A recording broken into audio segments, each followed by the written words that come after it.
Hi, I'm Dr. P.K. Talwar, cosmetic surgeon, New Delhi, and I'm practicing cosmetic surgery for more than 30 years now. Previously, I was attached to Apollo and Max hospitals, and now I'm running my own cosmetic laser surgery center at Greater Kailash Part 1, New Delhi.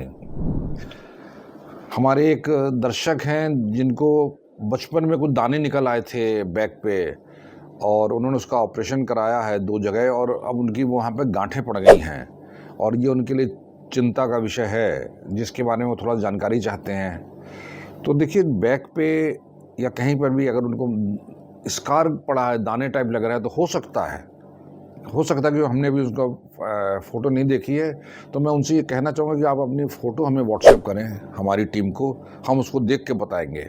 लेकिन वो क्या हो सकता है, इस बारे में हम थोड़ा चर्चा कर सकते हैं ताकि हमारे और दर्शकों को भी थोड़ा उसकी जानकारी हो सके।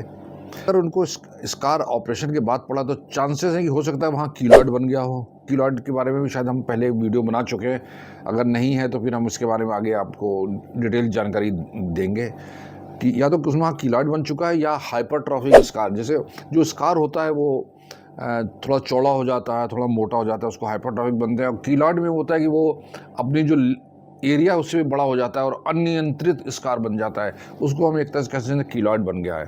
तो ये दोनों ही संभावनाएं हैं। अब उसमें कौन सी संभावना है वो हमें देखना पड़ेगा। अगर कीलॉइड है तो उसका ट्रीटमेंट हमें दूसरी तरह से करना पड़ सकता है। इंजेक्शन देते हैं, रेडियोथेरेपी देते हैं, एक्सीजन है, कई चीज़ें होती हैं, प्लस क्रीम्स हैं, लेज़र से कर सकते हैं, there are multiple things. But keloid जो है वो उसको फ्लैट किया जा सकता है, उसको मिटाया नहीं जा सकता है।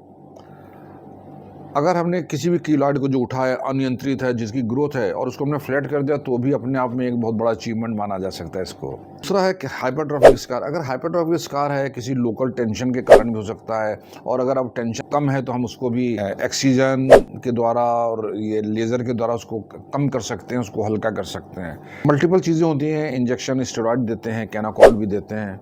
अब इनको क्या चीज़ सूट करेगी, क्या नहीं करेगी, ये हमारे लिए कहना मुश्किल है क्योंकि हमारे पास फ़ोटो नहीं है। लेकिन मैं उनको ये कहूँगा कि आपकी जो प्रॉब्लम है उसका निदान संभव है, उसमें इम्प्रूवमेंट संभव है।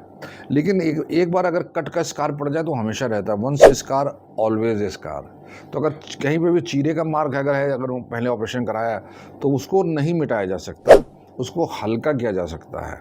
और इसी उम्मीद के साथ, इसी आशा के साथ आप अपने शहर के किसी बच्चे कॉस्मेटिक सर्जन में जाएं या आप हमारे पास आते हैं तो भी आपको ये पता होना चाहिए कि उस स्कार को, चीरे के दाग को 100% नहीं मिटाया जा सकता है। चीरे की लाइन रहेगी। अब उसको कितना फीड किया जा सकता है, कितना हल्का किया जा सकता है, ये डिपेंड करता है। लेकिन अगर कीलॉइड है तो कीलॉइड की चौड़ाई भी होगी ज़्यादा, और कीलॉइड में हम लोग ज़्यादा सर्जरी अवॉइड करते हैं करना।